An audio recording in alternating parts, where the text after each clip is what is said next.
চারপাশে নিস্তব্ধতা। রুমে বসে আছে একজন ছাত্রী। ভেতরে ঢুকলে দেখা যায় আরও একটি স্কুল ব্যাগ, অর্থাৎ মোটে 2 জন শিক্ষার্থী। এটি কোনো বন্ধ স্কুল নয়, এটি বগুড়ার গাবতলী উপজেলার বঠিয়াভাঙা উত্তরপাড়া সরকারি প্রাথমিক বিদ্যালয়। এই বিদ্যালয়ের একমাত্র শ্রেণীকক্ষ যেন ছাপড়া ঘরের স্টোর রুম। পচা পানি জমে আছে বালতিতে, বেঞ্চে ধুলোর আস্তরণ। সব দেখে বোঝাই যায় দীর্ঘদিন এখানে হয়নি কোনো ক্লাস।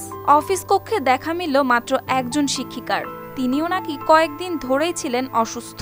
জানা যায় বিদ্যালয়ে মোট 4 জন শিক্ষক থাকলেও কেউ ছুটিতে, কেউ আছেন ট্রেনিংয়ে। এ বিষয়ে গণমাধ্যম কর্মীদের সঙ্গে কোনো কথা বলতেই চাননি তিনি। আর প্রধান শিক্ষক কোথায় জানতে চাইলে বলেন, সকালে এসেছিলেন কিন্তু গেছেন ভূমি অফিসে খাজনা দিতে। এরপর পুরো বিষয়টি প্রধান শিক্ষককে ফোনে জানিয়ে দেন এই শিক্ষিকা। আর খবর পেয়ে দ্রুত মোটরসাইকেলে করে বিদ্যালয়ে ফেরেন প্রধান শিক্ষক। আর বলেন বিদ্যালয়ের জমির কাগজপত্র নিয়েই ব্যস্ত ছিলেন তিনি। এছাড়া তিনি দাবি করেন বিদ্যালয়ের শিক্ষার্থী আছে 20 জন এবং ক্লাসও চলছে নিয়মিত। কিন্তু একটু পরই বদলে ফেললেন সুর।